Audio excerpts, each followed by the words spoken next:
নজিরবিহীন ঘটনা বিধানসভার অন্তরে তপ্ত হয়ে উঠল বিধানসভা চত্বর। কালীঘাটপন্থী তথা বেলেঘাটার তৃণমূল বিধায়ক কুণাল ঘোষকে বের করে দেওয়া হলো হাউসের ভিতর থেকে। একাধিকবার বারণ করা হয়েছিল হাউসের অন্দরে বিশৃঙ্খলা তৈরি না করার, তবে কুণাল তা শোনেননি। এরপরই অধ্যক্ষ রথীন্দ্রনাথ বসুর নির্দেশে মার্শাল ডেকে কুণালকে টেনে হিঁচড়ে বের করে দেওয়া হয় হাউস থেকে।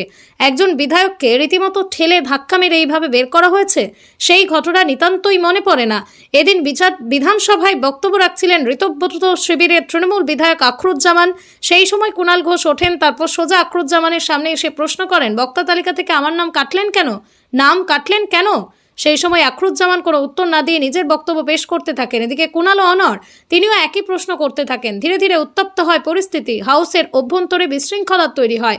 এরপরই অধ্যক্ষ বারে বারে কুণাল ঘোষকে সতর্ক করে বলেন, আমি কিন্তু বলছি আপনি না বসলে বের করে দেব।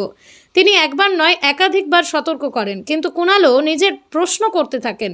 সেই সময় মার্শাল ডেকে বের করে দেওয়া হয় বেলেঘাটার বিধায়ককে। প্রসঙ্গত আজ সংসদে সাসপেন্ড করা হয়েছে মমতাপন্থী সাংসদ কল্যাণ বন্দ্যোপাধ্যায়কেও।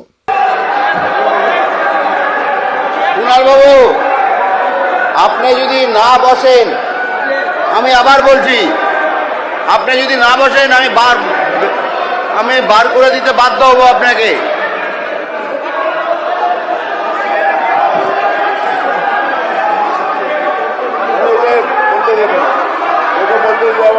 কুণাল বাবু, আপনি যদি না বসেন তাহলে আমি বার করে দিব। কিন্তু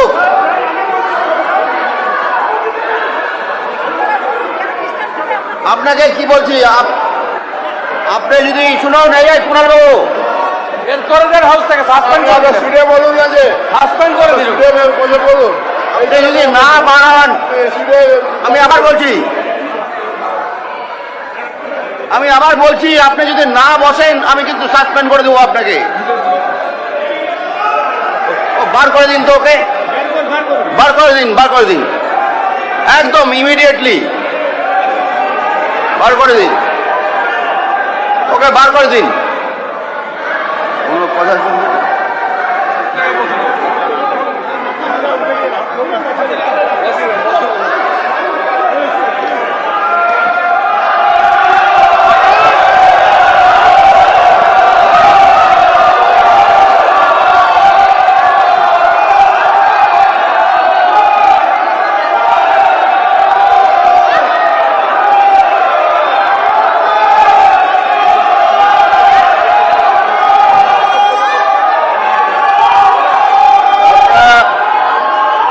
শান্ত হয়ে বসুন।